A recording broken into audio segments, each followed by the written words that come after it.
In this particular case, the fact checkers are correct. The 92%, it turns out, was the first 3.5 years of Barack Obama's term, and in the final 6 months of his term, things improved. But this is what the liberal media always does. It attacks the messenger, trying to avoid the message. Here is the message. It is factually true that women have been hit very hard by progressive policies. It is factually true that the number of women living in extreme poverty is at the highest rate in recorded history. It is factually true that 16.1% of women live below the poverty line, the highest level in 20 years. It is factually true that 3 million women have fallen into poverty. Mrs. Fiorina, no one of the things you just said that there was improvement. Have been bad for women. Mrs. Fiorina, you just said there was some improvement. You acknowledged there was some improvement, but you didn't say that during the debate, did you? Martha, I've just acknowledged that I misspoke on that particular fact.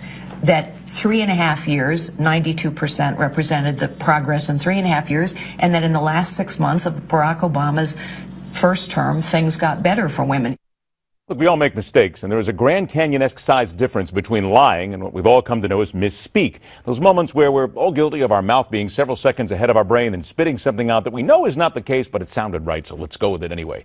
What Republican presidential candidate Carly Fiorina did on the debate stage recently was that, a misspeak. She got the numbers right, but slapped them into the wrong context and was properly called on it by fact checkers. And when called on it during a national broadcast program Sunday, she admitted she indeed got it wrong. Of course, the politician in us all will seek to make it right with supporting anecdotes and statements. Whether you're a politician or the person who failed to put the seat down for the next person, human beings by our nature feel that need to still be right and make amends. Fiorina, though, should be thus commended for not seeking to pull one of the old fast-track, double-down, cover-up excuses. Of course, there are those at the moment scurrying about the countryside seeking to curry voting favor who far too often, it seems, wouldn't know the difference between a flat-out lie and a misspeak if it was tattooed on the back of their hands.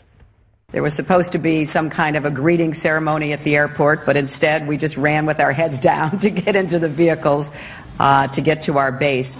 Problem is, that's not what happened. And we should know, CBS News accompanied the First Lady and daughter Chelsea on that Bosnia trip. That's Senator Clinton talking to me on the military flight into Tuzla. And these are the pictures we recorded of the greeting ceremony when the plane landed. Compare that to Senator Clinton's account. I remember landing under sniper fire. There was no greeting ceremony, and we basically were told to run to our cars. Now that is what happened. Thank you. Granted, this little mind clouding of Hillary Clinton has some well-worn years on it, but it's worth bringing up in context of what we as voters, you as voters, should be demanding of every single candidate all the time, every time. The truth. The facts, and then either calling the candidates on it when they flat out lie, or at the very least giving them a chance to rectify it on the record, something Mrs. Clinton has had far too many chances at for her to ever be trusted again in the minds of those who have heard the same bollocks over and over again to the point of nausea. What America needs at the moment is truth, and how about a candidate who gets it wrong and then admits they got it wrong? Nothing so disastrous about that. The greater disaster is being the sheeple the liars and frauds hope we are, failing to do our homework and demanding something more than the same old political, verbal, bovine droppings we're accustomed to. That is something that truly makes this nation a little bit weaker every day, and is what voters need to make the priority, instead of drilling in whether somebody smiles enough at a debate. Don't misstep, America. Misspeak's one thing. Flat-out lying is what has to earn any candidate a ticket back to the political minor leagues. That's my opinion, telling it like it is, and rock on, true believers. We'll see you tomorrow.